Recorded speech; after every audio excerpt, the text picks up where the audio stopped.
بسم اللہ الرحمن الرحیم وصلی اللہ تعالی علی حبیبہ سیدنا و مولانا محمد وعلی آلہ واصحابہ اجمعین۔ ان اللہ و ملائکتہ یصلون علی النبی یا ایہا الذین آمنوا صلوا علیہ وسلموا تسلیما۔ اللہم صلی وسلم وبارک علی سیدنا و مولانا محمد وعلی آلہ واصحابہ وبارک وسلم وصلی علیہ۔ درشیف پڑھیے اللہم صلی علی سیدنا مولانا محمد وعلی آلہ واصحابہ وبارک وسلم وصلی علیہ۔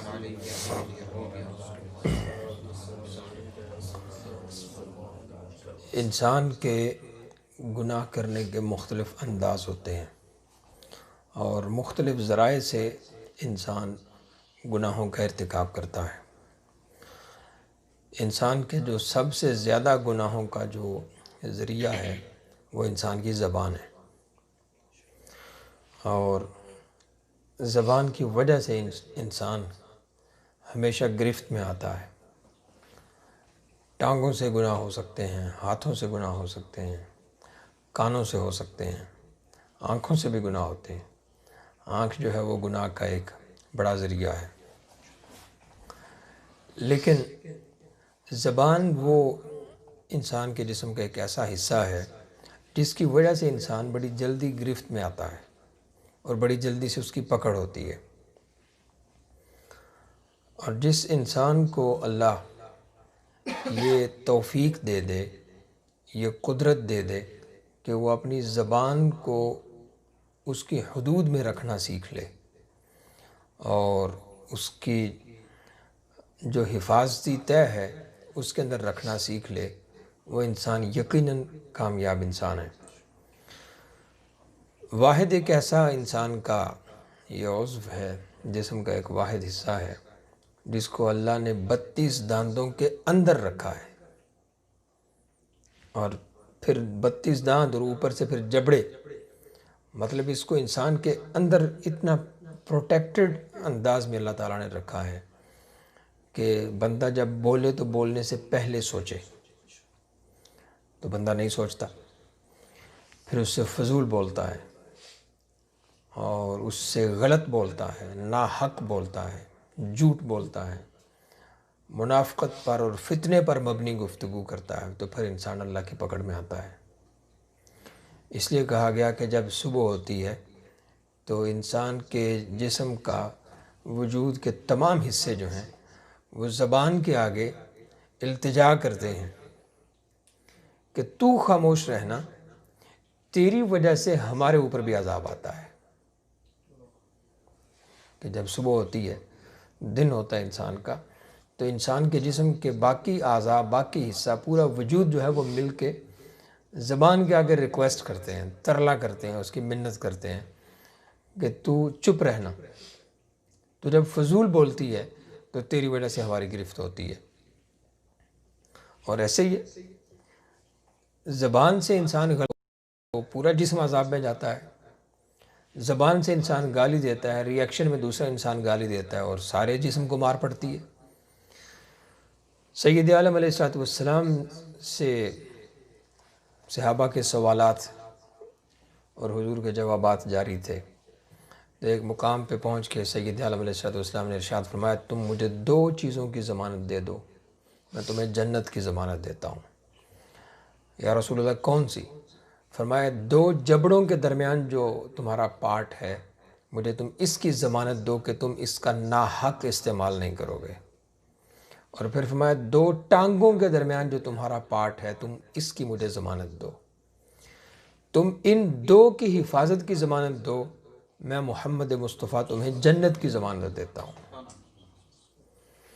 والذین هم لفروجہم حافظون، جو اپنی شرمگاہوں کی حفاظت کرتا ہے۔ اب ان 2 جو اعضاء ہیں، 2 جو باڈی پارٹس ہیں، ان کا آپس میں کنیکشن دیکھیے کیسا ہے کہ جب انسان کسی عورت کے ساتھ زنا، یا کوئی عورت کسی مرد کے ساتھ زنا کی راہ جب ہموار کرتی ہے، تو یہی زبان ہی تو ہے جو پہلے حرام بولتی ہے۔ اسی زبان ہی کے تو وہ میٹھے بول ہوتے ہیں، اسی زبان ہی کے تو وہ الفاظ ہیں جو دیکھنے میں شہد ہیں لیکن حقیقت میں تو وہ زہر ہے۔ تو اس زبان سے وہ شروعات ہوتی ہے۔ اور پھر یہ زبان آہستہ آہستہ مثلاً کسی کی ورک پلیس پہ کسی عورت کے ساتھ پروفیشنل لیول کی ایک کمپنی ہے، ان کا اٹھنا بیٹھنا ہے آپس میں، کولیگز ہیں، ایک ہی آفس میں کام کرتے ہیں، ایک ہی جگہ پہ رہتے ہیں، تو شروع میں وہ سر اور میم کہلاتے ہیں، یا وہ ایک دوسرے کا نام لے کے پکارتے ہیں ایک دوسرے کو. پھر آہستہ آہستہ ایک لیول پہ پہنچ کے وہ تھوڑے فرینک ہوتے ہیں آپس میں، جبکہ اس کی ضرورت نہیں تھی. اسلام نے تو عورت کو کام کرنے کی جو اجازت دی ہے اس کے بھی ایک میرٹ ہے، اس کی پری کوالیفیکیشنز ہیں، کچھ پریکاشنز ہیں، اس کے بغیر تو عورت کو اجازت ہی نہیں دی گئی. تو پھر یہ آہستہ آہستہ سر اور میم سے نکل کے آپ، یو اینڈ می، اور پھر وہاں سے ہوتے ہوئے یہ تو تکار تک آ جاتے ہیں. پھر بظاہر بھائی بہن بھی ایک دوسرے کو کہتے ہیں کہ یہ تو میری بہنوں کی طرح ہے، لیکن اس بہن کہنے کے نیچے جو زہر چھپا ہوا ہے اس کو ہر بندہ نہیں دیکھتا. اور پھر ایک دوسرے کے ہاں ایک نمبرز ایکسچینج ہوتے ہیں، پھر برتھ ڈے وشز ہوتی ہیں، اینیورسریز ہوتی ہیں، پھر یہ سارا کچھ ہوتا ہے. اور پھر پرسنل میٹرز جو ہیں وہ ڈسکس کیے جانے لگتے ہیں.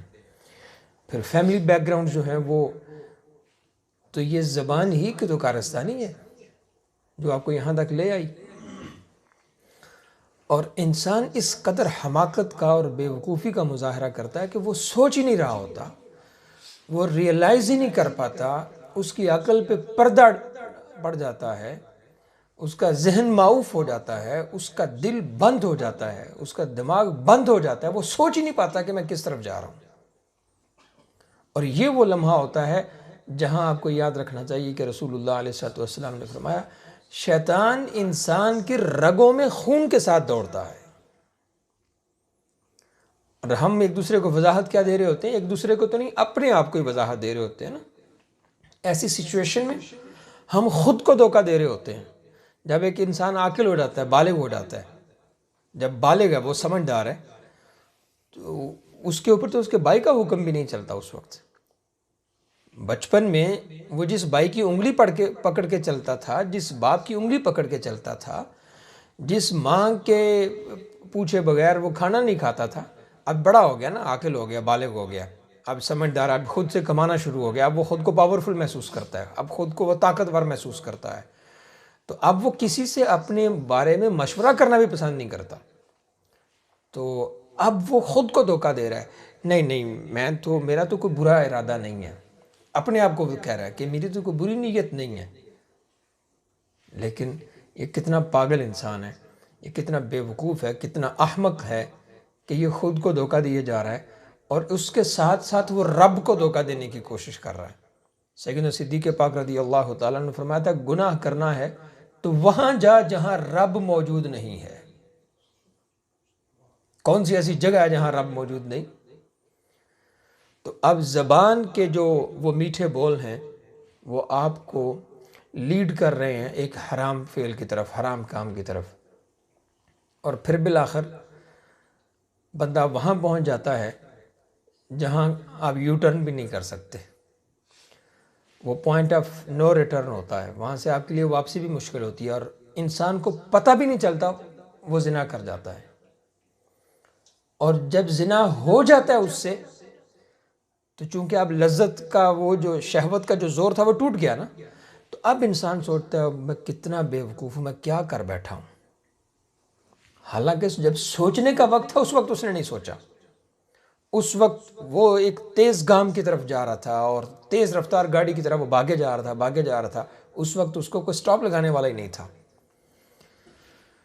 تو یہ وہ مقام ہے جہاں ہمیں یہ یاد رکھنے کی ضرورت ہے کہ اسلام تو وہ دین ہے کہ جس کے شارع علیہ السلام نے ارشاد فرمایا، اور اس شریعت کے جو فقہاء ہیں انہوں نے یہ قانون وضع کیا کہ جوان بیٹی کے ساتھ اس کا سگا باپ بھی ایک کمرے میں نہیں رک سکتا. سگا باپ اپنی سگی بیٹی کے ساتھ کمرے میں تنہائی اختیار نہیں کر سکتا. اسلام تو اتنا طیب و طاہر دین ہے، اتنی طہارت والا دین ہے اسلام تو چاہتا ہی یہ ہے کہ اس کا ماننے والا جو وہ پاک صاف اور ستھرا انسان ہو، لیکن یہ زبان تھی جو آپ کو یہاں تک لے آئی۔ پھر واٹس ایپ کے اوپر جو چیٹس چل رہی ہیں، فیس بک کے اوپر جو چیٹس چل رہی ہیں، یہ زبان ہی کا ایک دوسرا رخ ہے۔ جو چیزیں پہلے ہم زبان سے کہا کرتے تھے، اب ہم لکھ کے کہتے ہیں۔ اب جب لکھ کے کہتے ہیں تو ہم ایک اور گناہ کر رہے ہیں، ہم وہ آپ کا ڈیٹا سٹور ہو رہا ہے کہیں نہ کہیں، تو آپ سرور کو اپنا وٹنس بنا رہے ہیں۔ آپ جو بیک اپ چھوڑ رہے ہیں، اب وہ آپ کا وٹنس ہے۔ اور یہی وجہ ہے کہ آج کل سوشل میڈیا پہ انسان جلدی پکڑا جاتا ہے۔ پہلے جب زبان سے کسی نے کچھ کہا وہ مکر گیا، گواہ نہیں موجود، جب گواہ موجود نہیں تو وہ انکار کر جاتا ہے، میں نے تو کہی نہیں، لیکن یہاں تو آپ کا ثبوت بھی موجود ہے، ڈیٹا ریٹریو ہو جاتا ہے۔ کتنی ویب سائٹس ایسی ہیں جو بلیک میلنگ کے لیے استعمال ہوتی ہیں۔ اسی طرح زبان جو ہے، سید عالم علیہ السلام نے ارشاد فرمایا من صمت نجا، جو چپ رہا وہ نجات پا گیا۔ جو زیادہ بولتا ہے اس کی پکڑ بھی زیادہ ہوتی ہے، اس کی گرفت بھی زیادہ ہوتی ہے۔ ایک شہزادہ تھا، اس کو بادشاہ نے تعلیم کے لیے، تدریس کے لیے کسی استاد صاحب کے پاس بھیجا، تو استاد صاحب یہ حدیث پڑھ رہے تھے من صمت نجا، جو چپ رہا وہ خاموش ہو گیا۔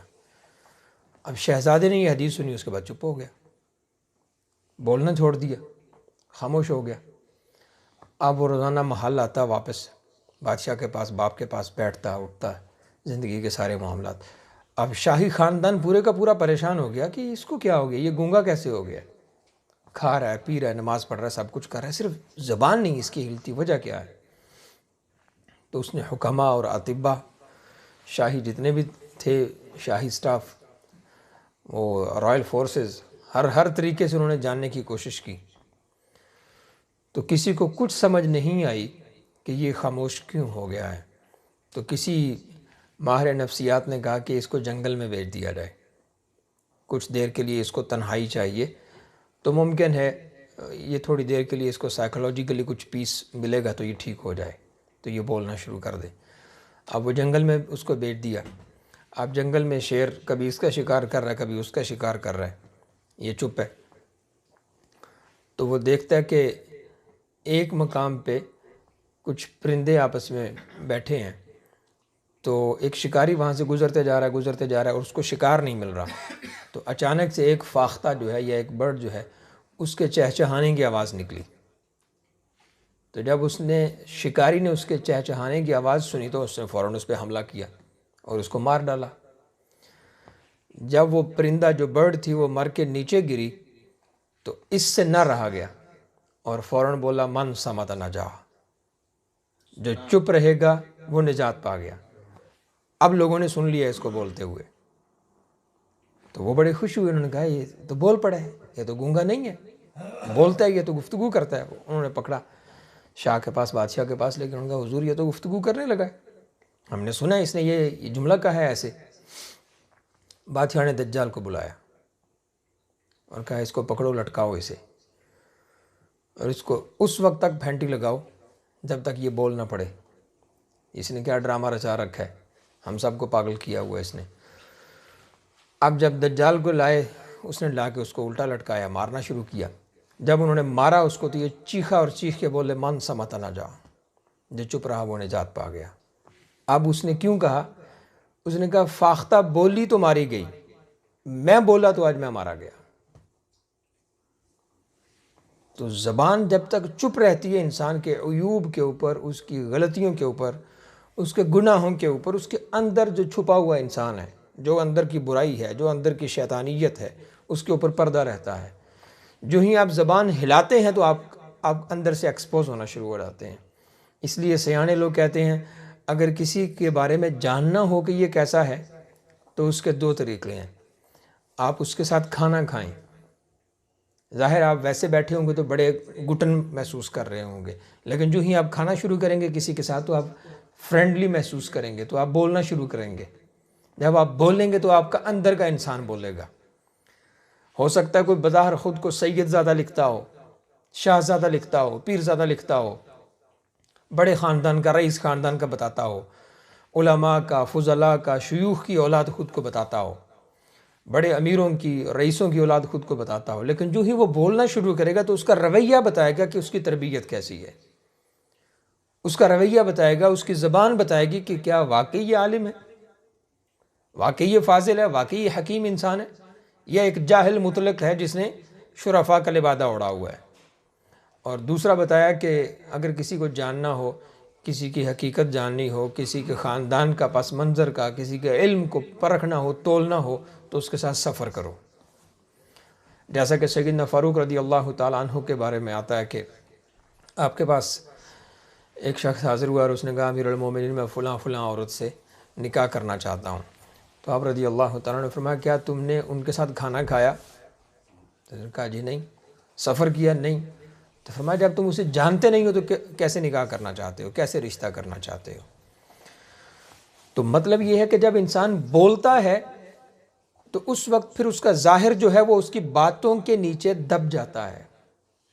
پھر جب وہ بولنا شروع کرتا ہے پھر اس کا لباس نہیں دیکھا جائے گا، پھر اس کی داڑھی، اس کی پگڑی، اس کا ظاہر جو ہے وہ نہیں دیکھا جائے گا، اس کے اندر جو چیز چھپی ہوئی ہے وہ ایکسپوز ہو جاتی ہے۔ تو آقا کریم علیہ السلام نے فرمایا مجھے دو چیزوں کی ضمانت دو، میں تمہیں جنت کی ضمانت دیتا ہوں۔ دو جبڑوں کے درمیان اور دو ٹانگوں کے درمیان جو دو پارٹس ہیں ان کی حفاظت تم کر لو، تمہیں جنت لے جانے کی ضمانت میں دیتا ہوں۔ پھر آپ آگے دیکھیں کہ کچھ لوگ ایسے ہیں جن کی زبان مسلسل خارش میں مبتلا رہتی ہے، وہ کسی بھی حال میں چپ رہنا ان کو ہضم نہیں ہوتا۔ باطونی انسان جو ہے اللہ کی رحمت اسے بچا لے تو بچا لے، ورنہ اس کے 99% چانسز ہیں وہ خود بھی اور اپنے ساتھ بیٹھنے والوں کو بھی جہنم کی آگ میں لے جائے گا۔ جس انسان کی گفتگو زیادہ ہے، جو زیادہ بولتا ہے، اس کے جہنم کے راستے بالکل صاف ہیں، اس کو کسی اور چیز کی ضرورت ہی نہیں، یہی اس کے لیے کافی ہے کہ وہ باطونی ہے، وہ بہت زیادہ بولتا ہے، اس کو جہنم میں جائے گا۔ آقا کریم علیہ السلام کی زوجہ اور مومنین کی ماں سیدہ عائشہ صدیقہ بنت صدیق رضی اللہ تعالی عنہ حضور کے پاس بیٹھی ہوئی تھیں، تو حضور کی دوسری زوجہ سیدہ صفیہ رضی اللہ تعالی عنہ،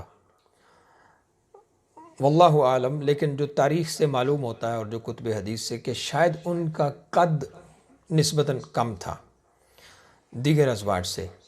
تو سیدہ عائشہ رضی اللہ تعالی عنہ نے عام جس طرح عورتیں بات کرتی ہیں اس انداز میں حضرت صفیہ کے وجود سے متعلق کچھ کہا، تو حضور علیہ السلام نے اس پہ اتنی سختی اور ناراضی کا اظہار فرمایا اور فرمایا کہ عائشہ اگر تمہارے منہ سے نکلے ہوئے یہ الفاظ سمندر میں ڈال دیے جائیں تو پوری دنیا کے سمندر کا پانی کڑوا ہو جائے گا۔ یہ حضور علیہ السلام اس ایک جملے پہ فرما رہے ہیں۔ تو انسان اپنی زبان سے کیسی کیسی گفتگو کرتا ہے، غیبت ہم کتنی کتنی کر جاتے ہیں۔ اب غیبت اور چغلی جو ہے نا دو الگ چیزیں ہیں، یہ بھی ذہن میں رکھیں۔ ہم یہ عموماً سمجھ لیتے ہیں کہ غیبت بھی وہی چیز ہے اور چغلی بھی وہی چیز ہے، نہیں۔ چغلی ہے جھوٹ، مثلا ایک بندہ کسی کے بارے میں دوسرے تیسرے فرد کو، تھرڈ پرسن کو یہ میسج پاس کرے کہ فلاں تو بہت بڑا چور انسان ہے، حالانکہ وہ چور نہیں ہے۔ فلاں جو ہے وہ تو بہت کرپٹ ہے، فلاں عالم صاحب جو ہیں وہ تو کہیں بھی پڑے ہوئے نہیں ہیں، وہ تو اپنی طرف سے مسائل بنا کے پیش کرتے ہیں، یہ جھوٹ بول رہا ہے وہ اس کے بارے میں۔ اور غیبت کیا ہے کہ واقعی اس بندے میں وہ عیب پایا جائے۔ مثلا ایک بندہ کام نہیں کرتا، گھر بیٹھا رہتا ہے، فارغ بیٹھا رہتا ہے، کام نہیں کرتا، تو یہ اس کا عیب ہے۔ اب اس کے اس عیب کو سب کے سامنے بیان کرنا اس کی غیر موجودگی میں، وہ تو کام نہیں کرتا، وہ واقعی کام نہیں کرتا، بات اس کی سچی ہے، لیکن اس کا اس بات کو لوگوں کے سامنے بیان کرنا حرام تھا۔ اور یہ وہ وجہ ہے جہاں رسول اللہ علیہ السلام نے ارشاد فرمایا اللہ نے ایک مومن کی عزت دوسرے مومن پر حرام کر دی ہے، آپ کسی کی عزت سے نہیں کھیل سکتے۔ اور حضرت فاروق پاک رضی اللہ تعالیٰ عنہ کا وہ جملہ یاد کریں، جب آپ بیت اللہ شریف کے طواف کے لیے آئے تو حجر اسود کی طرف دیکھ کے فرمایا میں تجھے اس لیے چوم رہا ہوں کہ تجھے محمد مصطفیٰ علیہ الصلوۃ والسلام نے چوما ہے، ورنہ تجھ سے زیادہ عزت ایک مسلمان کی ہے۔ حجر اسود جس کو نبیوں نے چوما ہے، جس کو نبیوں کے سردار نے چوما ہے، جس کو صدیق و عمر عثمان و علی اور دیگر اصحاب نے چوما ہے، جس کو ان سب سے نسبتیں اور جنت سے آیا ہوا پتھر ہے، یہ کسی انسان کے ہاتھ کی بنی ہوئی چیز نہیں ہے، یہ رب کی تخلیق ہے۔ رب نے اس کو جنت سے اٹھا کے ہمارے لیے یہاں بھیجا ہے۔ ایک کنفرمڈ جنتی چیز جو ہے، اس کے بارے میں حضرت فاروق فرماتے ہیں کہ میں تجھے اس لیے چوم رہا ہوں کہ تجھے محمد مصطفیٰ نے چوما ہے، ورنہ تجھ سے زیادہ عزت ایک مومن کی ہے۔ تو اللہ نے ایک مسلمان کے لیے، ایک مومن کے لیے یہ حرام قرار دے دیا کہ وہ کسی دوسرے کی عزت سے کھیلے، کسی دوسرے کو بے عزت کرے، کسی دوسرے کی تذلیل کرے۔ تو یہ زبان یہ سارے کام کرتی ہے۔ یہی زبان ہے جو دوسروں کے رزق کھا جانے کے اسباب تلاش کرتی ہے، دوسروں کی نوکریاں ختم کرنے کا اسباب تلاش کرتی ہے۔ علماء کے ماں بہن دیکھ لیں، ایک عالم دوسرے کے خلاف کفر کے فتوے دے رہا ہے، ایک عالم دوسرے کے خلاف بدعتی ہونے کے، مشرک ہونے کے فتوے دے رہا ہے۔